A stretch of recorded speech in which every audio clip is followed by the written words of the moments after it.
নমস্কার বন্ধুরা, আনিস হোম কিচেনের প্রত্যেকটি দর্শককে স্বাগত জানিয়ে শুরু করছি আমার আজকের কিচেন ব্লগ। আজ বুধবার, সকালের যাবতীয় কাজকর্ম, স্নান সব কিছু সেরে একদম ঢুকে পড়েছি রান্নাঘরে। প্রথমেই ভাতটা বসিয়ে দিলাম। এখন ভাতের চালটা একটু বেশি দিচ্ছি, কারণ রোজই প্রায় রাতে একটু করে ওই জল দেওয়া ভাত, মানে ঠান্ডা ভাত, ওটাই খেতে ভালো লাগছে, যা গরম। এই যে বাবাকে কাজে বসিয়ে দিয়েছি, বাবা একটু ডাঁটা কেটে দিচ্ছে, আর এদিকে আমি পেঁয়াজগুলো একটু ছাড়িয়ে নিচ্ছি। আজকে রান্না করব ডাঁটা পোস্ত, মানে শুধু পোস্ত না, মানে সর্ষে পোস্ত, আর তার সাথে মাছের ঝোল করব।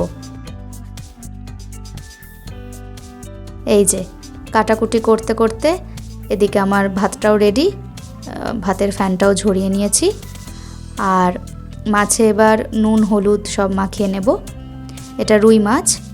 প্রথমে ভেবেছিলাম মাছের কালিয়া টাইপের করব, মানে আলু টালু দেবো না।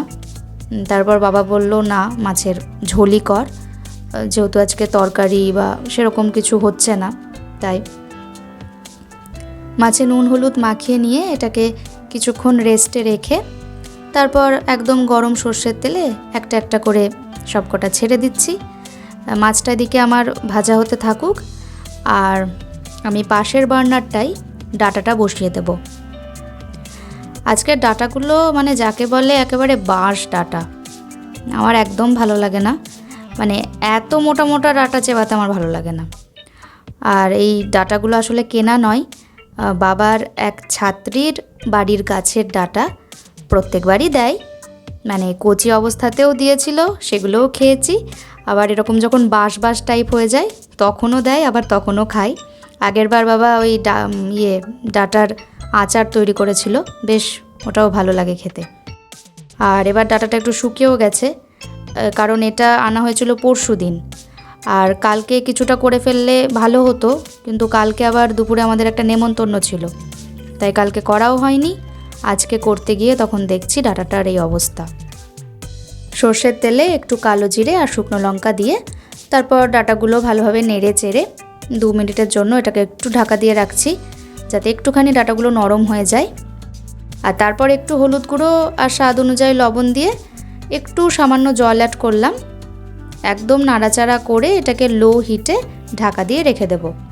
এদিকে ডাঁটার যা কন্ডিশন হয়ে আছে, এটা সেদ্ধ হতে আজকে একটু বেশি সময় নেবে বলে মনে হচ্ছে। যাকগে, ওটা হতে থাক। এদিকে মাছের পিসগুলো আমার মোটামুটি ভাজা কমপ্লিট। এগুলো তুলে নিয়ে তারপর আবার ওই তেলেই আলুর টুকরোগুলো ছেড়ে দেব। একটু নুন হলুদ আলুতে আগেই মাখিয়ে রেখেছিলাম। আলুগুলো একটু একটু ভাজা ভাজা করে নিয়ে তারপর এগুলো তুলে নিয়ে আবার ওই তেলেই ফোড়নে যাবে তেজপাতা, শুকনো লঙ্কা আর একটুখানি গোটা জিরে। ফোড়নটা সাঁতলে এবার পেঁয়াজ কুচিটা অ্যাড করে দিচ্ছি। পেঁয়াজটা বেশ ভালো মতো ভেজে নিয়ে তারপর মশলাটা কষাতে হবে। মশলা বলতে এখানে একটু পেঁয়াজ, আদা, রসুন আর একটা টমেটো আর 2টো কাঁচা লঙ্কা দিয়ে একসাথে একটা পেস্ট করা আছে, ওটাই দিয়ে দিলাম। কাঁচা মশলাটা আগে একটু কষিয়ে নেব। নেড়ে চেড়ে মিডিয়াম হিটে এটা কষতে থাকুক, ওর মতো হতে থাকুক। আমি ততক্ষণ দেখি ডাঁটাগুলোর কি অবস্থা। মোটামুটি ডাঁটা সেদ্ধ হয়ে গেছে। এবার সর্ষে পোস্ত আর কাঁচা লঙ্কার পেস্টটা অ্যাড করে দেব।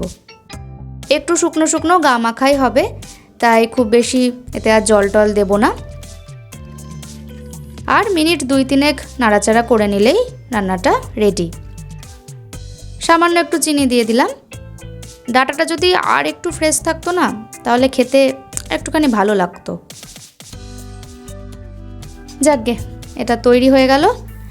আর একটুখানি নামানোর আগে কাঁচা সর্ষের তেল দিয়ে এটাকে নেড়ে চেড়ে নামিয়ে নেব। এদিকে মাছের কাঁচা মশলাটাও কষে গেছে, আর গুঁড়ো মশলার মধ্যে অলরেডি দিয়ে দিয়েছি হলুদ গুঁড়ো, জিরে গুঁড়ো, কাশ্মীরি লঙ্কার গুঁড়ো, আর এখন একটু ধনে গুঁড়ো অ্যাড করে দিলাম। পরিমাণ মতো লবণ, ঝোলের আন্দাজ বুঝে। ব্যাস, আবারও একটু নাড়াচাড়া করে টোরে তারপর ভাজা আলুগুলো একেবারে দিয়ে ঢাকা চাপা দিয়ে 2 মিনিট লো হিটে মশলাটাকে কষিয়ে নিতে হবে।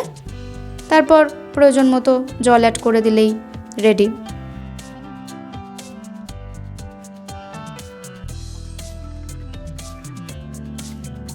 এই যে খুব সুন্দর জাল উঠে গেছে। এবার আলুটা পুরোপুরি সেদ্ধ হওয়া অবধি লো হিটে এটাকে রান্না করে নিতে হবে। আলু এমনিতে ভাজাতে তারপর কষানোতে একটু একটু সেদ্ধ হয়েই যায়, খুব বেশি সময় লাগে না ঝোলে সেদ্ধ হতে। আলুটা সেদ্ধ হয়ে গেলে তখন ভাজা মাছগুলো ছেড়ে আবার 4-5 মিনিট একটু ফুটিয়ে নিতে হবে। ঝোলে ফোটার সময় চেরা কাঁচা লঙ্কাটা শেষে অ্যাড করলে বেশ ঝোলে গন্ধটা ভালো আসে। আর 2-4 দানা চিনি একটু দিয়ে দিলাম। মোটামুটি রান্না কমপ্লিট, একটু ফুটলেই নামিয়ে নেব।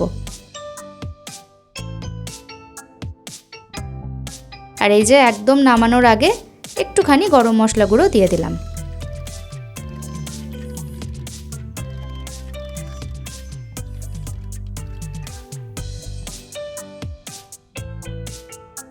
ব্যাস রান্নাবান্না হয়ে গেল। একেবারে থালি রেডি করার সময় আবার এলাম। বাবার থালাটাই আগে রেডি করছি। ভাত, ডাঁটা সর্ষে পোস্ত, বাঁশ ডাঁটার সর্ষে পোস্তই বলা যায়। আর কালকে রাতের একটুখানি তরকারি বেঁচে গিয়েছিল, মানে ওই গোটা মটর, আলু, সয়া চাংস এসব দিয়ে একটা সবজি বানিয়েছিলাম, সেটাও একটু দিয়ে দিলাম। আর মাছের ঝোল আজকের, তার সাথে গরমে কয়েকটা শসা আর ঘরে পাতা একটুখানি টক দই। এটা তো এখন রুটিন হয়ে গেছে প্রায় প্রত্যেক দিনই। ব্যাস আজকের মতো রান্না বান্না সব কমপ্লিট। সিম্পল বেঙ্গলি লাঞ্চ থালি একদম রেডি। কেমন লাগলো আজকের এই ভিডিওটা তোমরা জানিও, কমেন্ট করো, ভালো লাগলে একটা লাইক করো, বন্ধুদের সাথে শেয়ার করো। আজকের মতো বিদায় নিচ্ছি, আবার দেখা হবে অন্য কোনো দিন অন্য কোনো পর্বে। কিচেন ব্লগ নিয়ে আবার চলে আসবো। সকলে খুব ভালো থেকো, সুস্থ থেকো, ধন্যবাদ।